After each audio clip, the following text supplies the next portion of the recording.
Hola muchachos, el día de hoy realizaremos un texto argumentativo con el tema polémico que ustedes ya seleccionaron para crear sus preguntas. En primer lugar tenemos el título, y aunque es la primera parte de nuestro texto, la dejaremos al final. Después del título tenemos la presentación, que si recordamos es la parte en donde nos explica el autor de qué se va a tratar ese texto. En nuestro texto argumentativo, para poder hacer esta parte, podemos basarnos en las siguientes dos preguntas. Inicialmente, ¿de qué voy a hablar? Entonces, en este texto, yo voy a poner a contestar esta pregunta de manera que quien lea ese texto que voy a realizar, entienda claramente de qué voy a hablar a lo largo de todo el texto. Y puedo comenzar con las siguientes frases o algunas otras.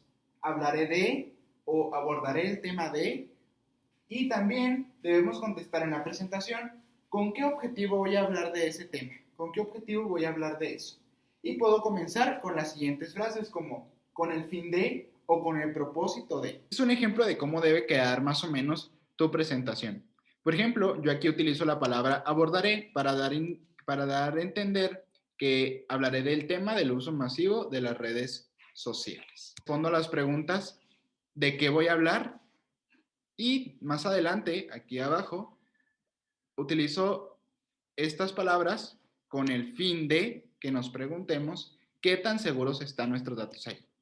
Esto respondiendo a la pregunta, ¿con qué objetivo hablo de esto? Después de la presentación tenemos la tesis. Aquí únicamente nos encargaremos de encontrar el concepto o la idea principal en la que queremos que se base todo nuestro texto argumentativo y será acorde al tema polémico que hemos seleccionado. Esta es mi tesis, es la idea central en la que quiero basar toda la escritura de mi texto argumentativo. Muy bien, después de la tesis tenemos el argumento y es hora de dar nuestra opinión acerca del tema que hemos propuesto en la tesis.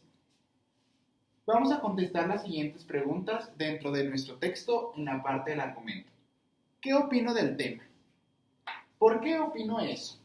¿Estoy a favor o en contra de la tesis?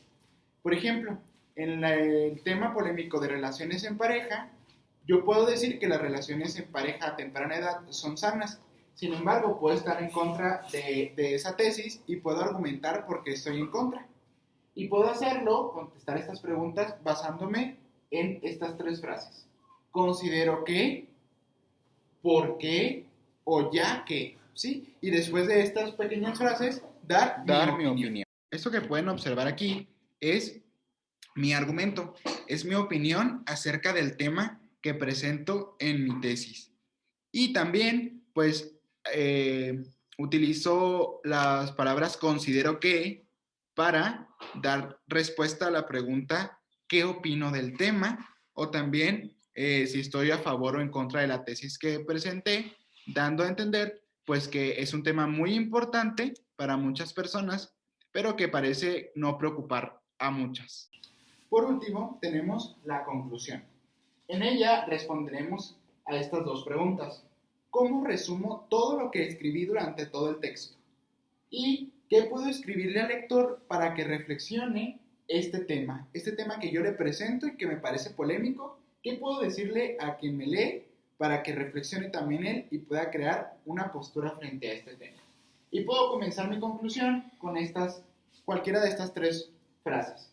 Finalmente, para terminar o a manera de conclusión, ¿sí? Estas tres frases me servirán para iniciar mi conclusión. Finalmente tenemos la conclusión e inicio a manera de conclusión y resumo las ideas de las que hablé en todo el texto en este pequeño párrafo, contestando a la pregunta ¿de qué hablé o cómo resumo todo lo que escribí? Ahora es momento de regresar al título, que es la primera parte de nuestro texto, pero que dejamos al final. Una vez que hemos escrito todo nuestro texto argumentativo, podremos definir qué frase presenta de manera llamativa mi trabajo. Una vez que hemos escrito todo, podremos decir con qué frase puedo presentarle al lector mi tema y mi texto que ahora escribo y que sea de manera llamativa para que otros se interesen por leer mi texto. Ahora sí, nuestro texto ahora reúne todas las características y tiene todas las partes para que sea considerado un texto argumentativo. Es importante mencionar que las preguntas que yo te puse aquí nada más son como una guía.